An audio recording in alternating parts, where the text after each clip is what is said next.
Ano yan? Shuttle's best, like super legit. Shuttle's best? Bakit parang nangingirhat ka? Ba't parang you're so surprised na may Shuttle's best na dito sa SM City Daet, like super legit and all? Huwag mong sabihin hindi mo paarang. Hindi pa. Kailan yan? Sabi ko na Nagbukas. ngayon lang. Oh? Pumunta nga ako doon and all eh. Kasi I was like making lamag lang, may pamangkin sana. Naglalamagan kami there inside SM, just sa may ground floor. And then accidentally, I saw, nag-open na pala yung favorite kong Shuttle's Best. Like super legit and all. Ever since I started working sa Manila, Shuttle's Best na talaga ang puntahan ko kapag may sweldo ako noon. Naaalala ko pa, every quincenas lang ako nakakatikim nito. Kaya ang ino-order ko ay yung Java Kula na classic brownie nila para may brownies on top na rin. At syempre, kapag nakaka 13th month pay at may bonus ako, dyan lang ako nakaka-order ng super siram na panini. Special na talaga sa akin to. Itong Shuttle's Best na to. Itong classic brownie. Like super legit and all.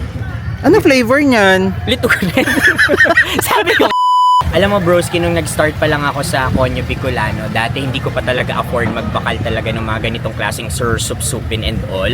So every time na nakakahiling talaga ako ng Shuttle's Best sa Manila namin, naaalala ko kung paano ako nagpuon as Conyo Bicolano talaga. So nauugma ako na yung Shuttle's Best nandito na din sa Daet. Kasi nung natatandaan ko, nung nagpupuon pa lang ako sa trabaho ko, every time na quincenas lang ako nakakabakal nito dito. So every time nagsusursupsup ako nito, bukod sa nagkikirbig-kibig talaga ako, yung daghan ko nauugma talaga because it makes me grounded, like super legit and all.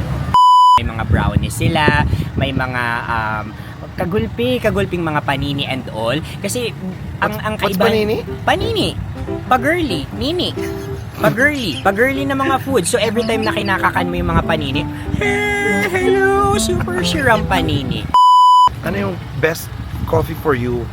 Etong ulit-ulit, you're so yung yung Java Kula nila na brown. What? Java Kula. Yan, Java Kula. Ibig sabihin nito, malaking Java. Hala, Java Kula. Pag maliit, Java Sadit. Baka Java Dit lang. Java Dit. Oo. Pwede. Java Dit, Java Kula. Sup-sup kaming coffee. Sige, magsursup-supan na rin kayo dyan. Bye-bye. Bye-bye. Bye-bye.